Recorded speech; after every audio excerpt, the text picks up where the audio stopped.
बच्चों आज हम लोग सॉलिड स्फीयर का मोमेंट ऑफ इनर्शिया और उसकी काइनेटिक एनर्जी निकालना सीखेंगे। तो सॉलिड स्फीयर को हम लोग किस तरह से बना मान सकते हैं? दो तरीके हैं। पहला तरीका क्या है, आप कई सारी छोटी छोटी बॉल्स जिसे हम कहते हैं हॉलो स्फीयर, एक के ऊपर एक हॉलो स्फीयर की, जैसे मैंने समझाया आपको, ये एक हॉलो स्फीयर है का एक पार्ट मैंने कट करके रखा आधा वाला, इसके ऊपर मैंने दूसरी बॉल रख दी। इसी क्रम में अगर मैं एक के ऊपर एक रखते जाऊँ तो क्या हो जाएगा, ये हिस्सा पूरा सॉलिड हो जाएगा। यानी कि हम लोग क्या कर सकते हैं कि कई सारे खाली हॉलो स्फीयर में एक के अंदर एक कंसेंट्रिक रूप से रखते जाएं तो हमें क्या मिल जाएगा, सॉलिड स्फीयर। तो इट मीन्स हम क्या करते हैं कि सॉलिड स्फीयर को कई सारी हॉलो स्फीयर या जिसको हम स्फेरिकल सेल भी कह सकते हैं, कंसेंट्रिक हॉलो स्फीयर से बना हुआ मान सकते हैं। तो मान लिया कि एक हमने ये हॉलो स्फीयर ले लिया जिसकी रेडियस है x और इसकी मोटाई होगी dx, और जो हमारा मेन स्फीयर है उसकी रेडियस r मान ली, इसका मास m और डेंसिटी रो। तो रो इज इक्वल टू हो जाएगा m/4/3 पाई r क्यूब, या rho is equal to 3m/4 pi r cube. अब सबसे पहला काम तो ये करते हैं, हम क्या करेंगे अब कि एक हॉलो स्फीयर का इसके डायमीटर के अलोंग mi निकाल लेंगे। फिर हमें क्या मिल जाएगा, पूरे के पूरे सॉलिड स्फीयर का उसके डायमीटर के अलोंग या अक्रॉस मोमेंट ऑफ इनर्शिया। तो सपोज जो ये पार्ट है इसका मास हमने dm मान लिया, तो dm इक्वल क्या आ जाएगा, 4 पाई x² इसका surface area into dx into rho. अब किसी एक हॉलो स्फीयर का उसके डायमीटर के अलोंग जो मोमेंट ऑफ इनर्शिया होता है वो होता है 2/3 mr², 2/3 dm इंटू r की जगह पर क्या है, इसकी रेडियस x है तो x²। इसको सॉल्व करें तो i is equal to 2/3 dm की जगह आ गया 4 पाई x² इंटू dx, रो की जगह पर लिख देंगे 3m/4 पाई r³ और x²। तो 4 पाई कैंसिल, 3 से 3 भी कैंसिल, तो ये i इक्वल हो गया m/2m/r³ x की पावर 4 dx।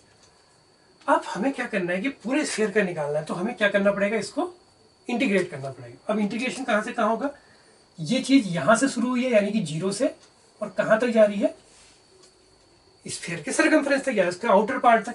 तो 0 से लेके r के बीच में इसको इंटीग्रेट कर देंगे, तो ये आ गया 2m/r³ x की पावर 5/5 0 to r। इसको और सॉल्व कर लें तो ये हो जाता है 2m/r³ r की पावर 5/5, ये कैंसिल होके 2 हो जाएगा। तो इसको i कह दें, या इसको हम id भी यूज कर लें कि अलोंग डायमीटर, तो 2/5 mr²। तो बच्चों ये तो पहला तरीका था जो ज़्यादा सिंपल था। अब एक दूसरा तरीका भी देखते हैं, उस तरीके से भी इसका mi हम निकाल सकते हैं। तो बच्चों अब सॉलिड स्फीयर का डायमीटर हम एक मोमेंट ऑफ इनर्शिया उसके डायमीटर के अलाउ तो हम दूसरी मेथड से निकालते हैं। ये आपका सॉलिड स्फीयर हो गया, ये इसका डायमीटर हो गया, चाहे आप यहाँ से डालें, ऑलवेज क्या होगा, सेंटर से जाएगा, तो डायमीटर ये हो गया आपका। तो अब अगर इसको हम कट करें, इस बॉल को, ये जो एक सॉलिड बॉल है, इसको अगर हम कट करें तो इसको कट करने पर क्या होगा, जैसे हमने हॉलो स्फीयर को जब कट किया था तो हमें रिंग्स मिली थी इस तरह की। अब की बार हमें क्या मिलेंगे, इस तरह की कुछ मिलेगा, इसको क्या कहते हैं, डिस्क। तो ये अलग अलग आकार की डिस्क मिलेगी, देखो इसकी रेडियस कम है, इसकी कम है, इसकी ज़्यादा है, ऐसी और सरकमफ्रेंस की ओर जाएंगे, जब यहाँ की ओर जाएंगे तो और छोटी मिलती जाएगी। हमने यहाँ से इसको ऐसे कट करना शुरू कर दिया तो इसमें मिल गई डिस्क। अब इस डिस्क की क्या है, अपने आप में एक थिकनेस भी है, और हर एक डिस्क की रेडियस अगर हम देखें तो ये वेरी कर रही है, ये वेरिएबल है। तो अब हम क्या करेंगे, इस कंडीशन में सॉलिड स्फीयर को कई सारी डिस्क से बना हुआ मानेंगे। तो जैसे मान लिया कि यहाँ पर एक डिस्क हो गई, यहाँ की डिस्क की रेडियस सबसे कम, और ये यहाँ तक बढ़ेगी फिर डिक्रीज करना शुरू कर देगी।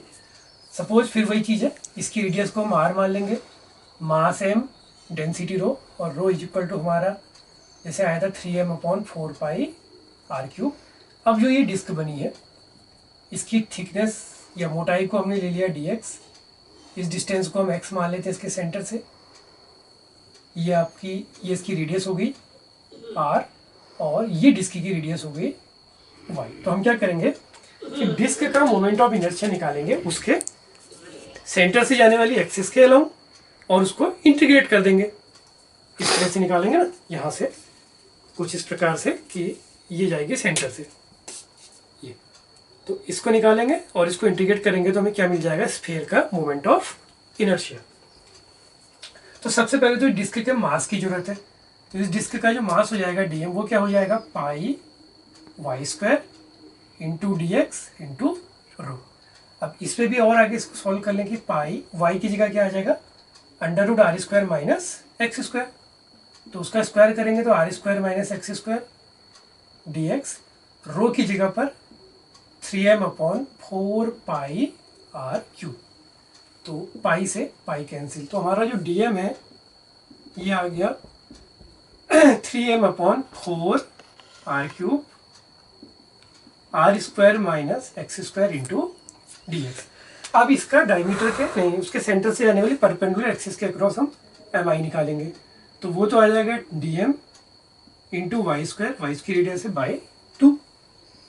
इसको और सॉल्व कर लें, सिंप्लीफाई कर लें। अगर डीएम की जगह पर आ जाएगा 3m/4 आर क्यूब, फिर आर स्क्वायर वाई स्क्वायर हो गया, ये ऑलरेडी था, तो are square minus x square, एक इसका आएगा तो ये होल स्क्वायर हो गया इंटू डी एक्स। अब ये है कि इसका इंटीग्रेशन कैसे करेंगे। तो एक डिस्क के थ्रू है, अब हमारी डिस्क कहाँ से बननी शुरू हुई है, यहाँ से यहाँ तक जाएंगी। तो अगर हम इसको पॉजिटिव एक्स मान लें, इसको नेगेटिव मान लें, तो इसके कोऑर्डिनेट हो जाते हैं r,0 और इसके हो जाते हैं -r,0। तो हमारी इंटीग्रेशन की लिमिट क्या लग जाएगी, -r2 + r। इसको अब हम लोग i की जगह पर id भी कह सकते हैं क्योंकि डायमीटर के अलाउ निकाल लें। तो ये हो जाता है 3m/4 आर क्यूब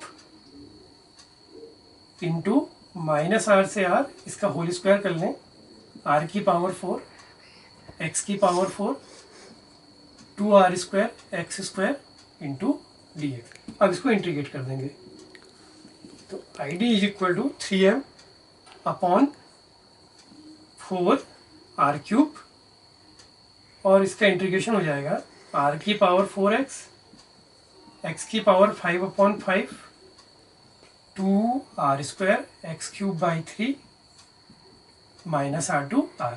अच्छा, इसमें एक काम और हो सकता था, या तो ये लंबी प्रोसेस है, इसको और छोटा कैसे कर सकते हैं, उसका भी एक तरीका है।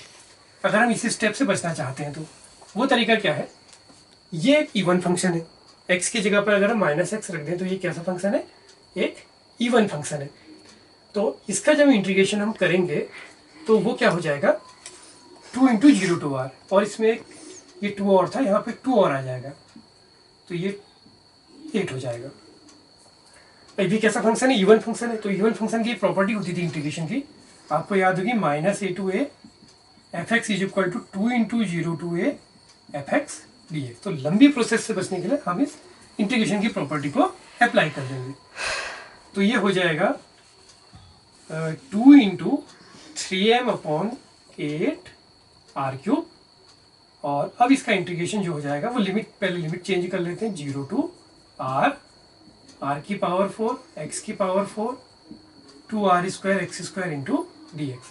तो ये कैंसिल, 4 आ गया, तो 3m/4 R cube r to the power 4x x to the power 5/5 2/3 r square और x क्यूब। तो इससे हमें सुविधा क्या हुई कि हमें दो बार वैल्यू रखने की जरूरत नहीं पड़ी। यही हमें इंटीग्रेशन की प्रॉपर्टीज का फायदा होता है, और हमें जब पढ़ते हैं तो उसको अप्लाई करना भी आना चाहिए। तो हम एक टीडीएस प्रोसेस से बच गए। तो ये तो हो गया r की पावर 5, जब इसमें r रख देंगे। नेक्स्ट r की power 5/5 -2/3 r to the power ये भी 5। तो ये सॉल्व होके आ जाएगा आपका I D is equal to 3m/4 R cube.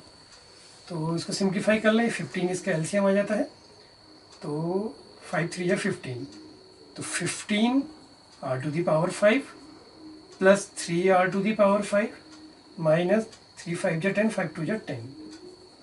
तो ये समथिंग इतना आ गया। तो 15 + 3 18, 18 - 8 10, 8 हो गया। तो ये बन गया आपका ID = 3m/4 r³ into r⁵ into हो जाएगा आपका 8/15। तो 3 5 = 15, 4 2 = 8 और ये कैंसिल हो गया स्क्वायर। तो इसका ID आ गया 2/5 m/²। तो बच्चों ये भी एक दूसरी टेक्निक थी जिसमें हमने डिस्क से मिलकर बनाया।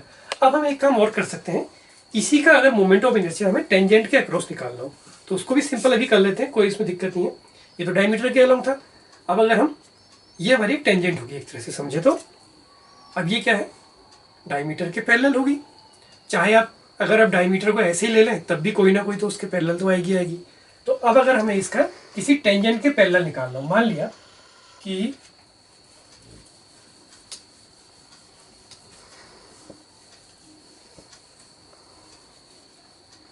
सपोज कीजिए कि ये स्फीयर है और हमें इसके अक्रॉस निकालना है। तो ये जो टेंजेंट है ये किसी ना किसी डायमीटर के तो पैरेलल होगी। अब इसमें हम क्या करेंगे, ये डिस्टेंस r होगी, पैरेलल एक्सिस थ्योरम लगा लेते हैं। मान लिया इसको हमने I1 कह दिया और ये ID है। तो I1 = ID + mr²। तो I1 = 2/5 mr² + mr²। तो ID = ये हो जाएगा 7/5 mr²। ये तो टेंजेंट के अक्रॉस होगी। आप चाहें तो टेंजेंट के अलावा भी अगर सपोज यहाँ से कहीं अंदर भी कोई एक पॉइंट ले सकते हैं, उसके अलोंग भी निकाल सकते हैं। बस आपको करना क्या होगा कि उसके डायमीटर से डिस्टेंस को कैलकुलेट करना होगा। अब हम इसकी निकालते हैं काइनेटिक एनर्जी। तो अब अगर ये रोल करते हुए आ रहा हो, अब इसका भी सिंपल है। जब ये स्फीयर कहीं रोल करेगा तो ये देखिए ये किसके अलोंग कर रहा है, डायमीटर के अलोंग रोल कर रहा है, चाहे कैसी भी करे, जैसा कि हमने सारे केसेस में पढ़ लिया। तो इसकी जो टोटल काइनेटिक एनर्जी होगी KE, वो क्या हो जाएगी, जब ये रोल करते हुए जाएगा किसके अलोंग, अपने डायमीटर के अलोंग। तो K = K translational plus rotational. तो फिर वही मान लीजिए, मान लिया इसका मास m है, वेलोसिटी v है और रेडियस को हम r ही मान लेते हैं। तो ½ mv² + ½ I⍵²। तो इसको आप ID भी लिख सकते हैं क्योंकि डायमीटर के अलोंग रोलिंग है। तो 1/2 2/5 mr² और ओमेगा की जगह पर v²/r²। ये कैंसिल हो गए। तो ये आ गया K = 1/2 mv² + 1/5 mv²। तो ये आ गया आपका 10 और ये आ जाएगा 7। तो 7/10 mv² इसकी टोटल काइनेटिक एनर्जी। तो बच्चों आशा करता हूँ कि आपको सॉलिड स्फीयर का MI निकाला, जो दोनों विधियां मैंने बताई उससे समझ में आ गया। उसका एक तरीका, एक मेथड इसकी और हो सकती है, उस पर कभी हम बाद में चर्चा कर लेंगे। तो इस पर आप अभ्यास कीजिए। और अब हम इसके नेक्स्ट टॉपिक में ये देखेंगे कि जब ये किसी इंक्लाइन प्लेन से गिराए जाएंगे तो कौन सबसे पहले अर्थ पर पहुंचेगा। अगर solid sphere, hollow sphere, solid cylinder, hollow cylinder, disc और रिंग सब सेम रेडियस की अगर लेके चलें तो कौन अर्थ में सबसे पहले पहुंचेगा। धन्यवाद।